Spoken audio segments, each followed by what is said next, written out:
느헤미야 10장 1절에서 39절까지 말씀을 살펴보도록 하겠습니다.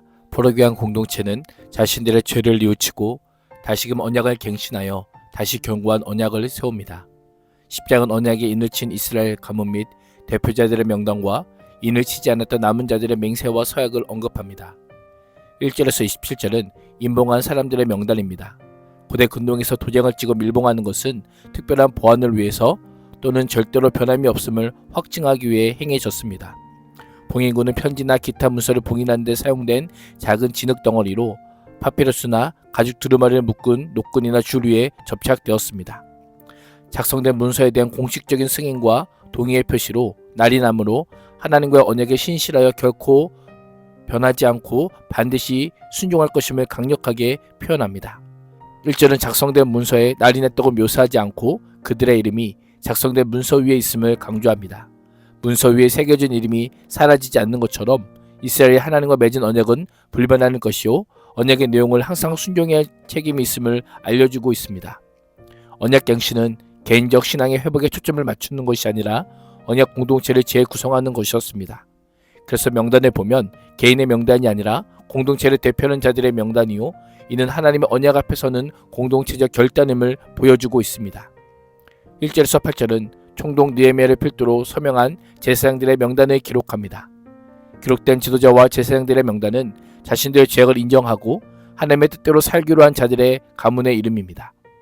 적어도 자신들은 물론 가문만큼은 하나님의 편에 서고자 힘썼던 것입니다. 진정한 의미의 명문 가문은 하나님의 말씀 앞에 서는 가문입니다. 말씀의 인도함을 받는 가문, 하나님의 뜻의 가문이 되기 위해서는 가장의 역할이 가장 중요합니다. 신앙 공동체는 지도자들이 본을 보이는 것으로 세워지게 됩니다.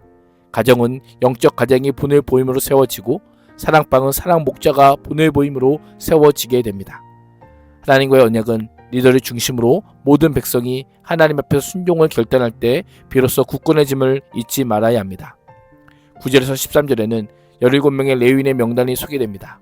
예서와 호디아와 세레베와 바니는 나팔절 절기에 에스라가 율법을 낭독할 때 백성들로 하여금 말씀을 깨닫게 했을 뿐 아니라 백성들의 회개 기도 시에는 단에 올라 하나님 앞에 큰 소리로 기도하던 자였습니다. 감메일은 초막절로 백성들의 회개 기도 시 단에 올라 하나님 앞에 큰 소리로 부르짖어 기도하였습니다. 그리다와 부레다와 하나는 율법 낭독 시 백성들의 율법을 해석하여 가르쳤습니다. 이를 통해 레위인들은 기도하는 일에만 힘쓴 것이 아니라 하나님의 말씀에 순종하는 삶을 사는데도 적극적으로 앞장섰음을 알려주고 있습니다. 기도는 하나님과 대화하는 시간입니다. 대화를 통해 나의 필요를 구하기도 하지만 하나님의 뜻을 알아가기도 합니다. 그래서 기도 시간은 하나님의 뜻을 묻는 시간이요, 아는 시간이요, 듣는 시간입니다. 그래서 레위인들은 기도의 자리에서 하나님의 뜻을 물으며 그 뜻에 따라 순종하는 삶을 살아갔던 것입니다. 우리의 모습은 어떠합니까? 기도의 자리에서 나만의 필요를 구하는 데 집중하고 있지는 않습니까? 하나님의 뜻을 묻고 그에 대한 응답으로 하나님의 말씀에 순종하는 삶을 살아갈 수 있기를 축복합니다. 14절에서 27절은 언약 문서에 서명한 백성의 지도자들의 명단을 기록합니다.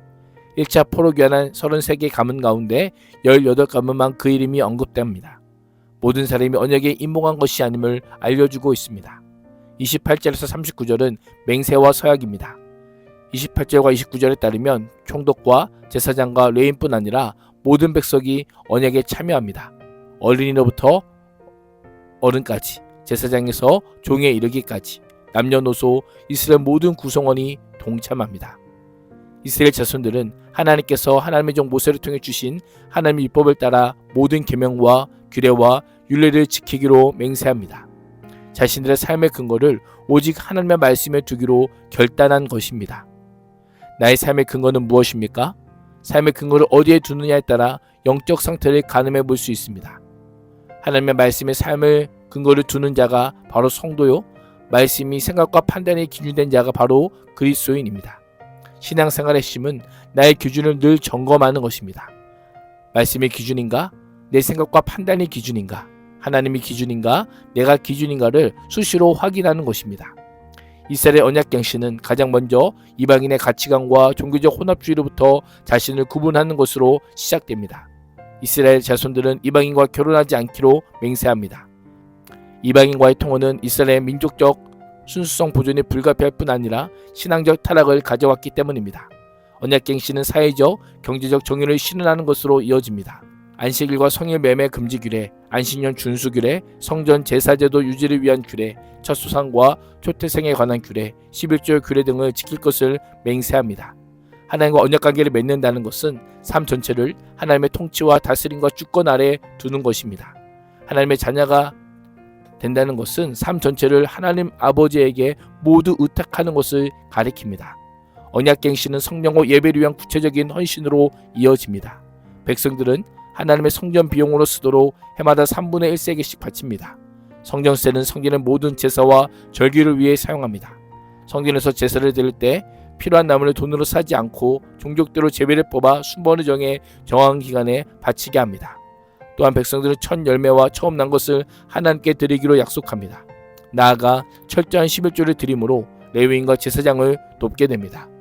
이를 통해 모든 소유권이 하나님께만 있음을 고백하고 있는 것입니다. 지도자들이 먼저 믿음을 고백하며 솔선수범하자 남은 백성들은 저주를 맹세하며 지도자들의 뒤를 따라가 율법에 기록된 규례들을 철저하게 순종할 것을 다짐하고 있습니다. 오늘 하루도 나로부터 순종의 본을 보임으로 순종의 물결이 공동체로 이어지게 되는 충만한 은혜를 누릴 수 있기를 주님의 이름으로 축복합니다. 기도하겠습니다. 하나님, 하나님의 견고한 언약 위에 다시금 믿음의 결단으로 순종하기를 원하오니 우리를 긍휼히 여기사 주의 영광을 위하여 사용하여 주옵소서. 예수님의 이름으로 기도합니다. 아멘.